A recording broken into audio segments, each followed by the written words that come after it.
أعوذ بالله من الشيطان الرجيم. بسم الله الرحمن الرحيم. تبارك الذي بيده الملك وهو على كل شيء قدير.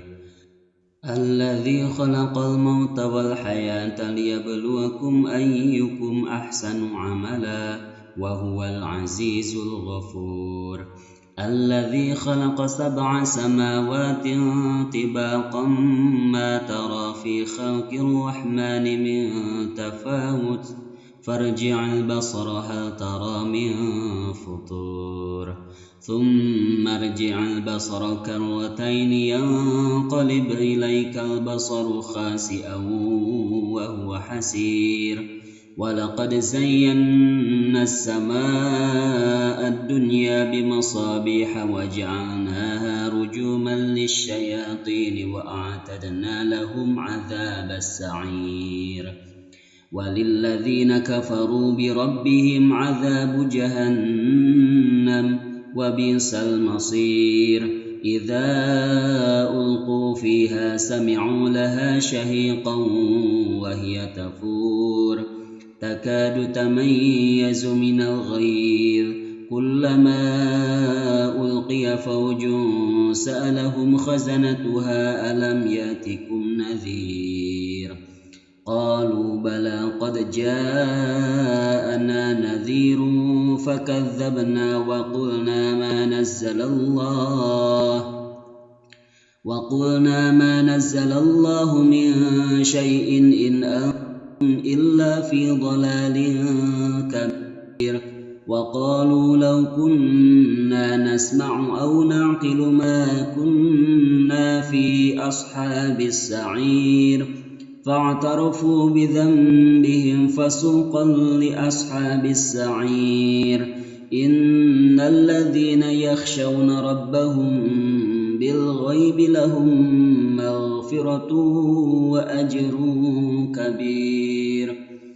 وأسروا قولكم أو اجهروا به إنه عليم بذات الصدور. ألا يعلم من خلق وهو اللطيف الخبير. هو الذي جعل لكم الأرض ذلولا فامشوا في مناكبها وكلوا من رزقه وإليه النشور. أأمنتم من في السماء أن يخسف بكم الأرض فإذا هي تمور أم أمنتم من في السماء أن يرسل عليكم حاسبا فستعلمون كيف نذير. ولقد كذب الذين من قبلهم فكيف كان نكير. أولم يروا إلى الطير فوقهم صافات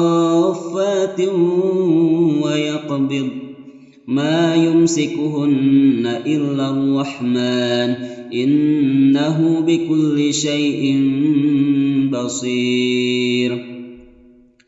أمن هذا الذي هو جند لكم ينصركم من دون الرحمن إن الكافرون إلا في غرور.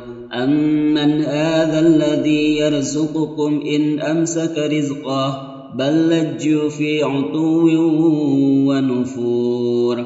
أفمن يمشي مكبا على وجهه أهدى أمن يمشي سويا على صراط مستقيم. قل هو الذي أنشأكم وجعل لكم السمع والأبصار والأفئدة قليلا ما تشكرون. قل هو الذي ذرأكم في الأرض وإليه تحشرون. ويقولون متى هذا الوعد إن كنتم صادقين. قل إنما العلم عند الله وإنما أنا نذير مبين. فلما رأوه زلفة سيئت وجوه الذين كفروا وقيل هذا الذي كنتم به تدعون قل أرأيتم إن أهلكني الله ومن معي أو رحمنا فمن يجير الكافرين من عذاب أليم قل هو الرحمن آمنا به وعليه توكلنا فستعلمون من هو في ضلال مبين قل أرأيتم إن أصبح ماؤكم غورا فمن يأتيكم بماء معين صدق الله العظيم.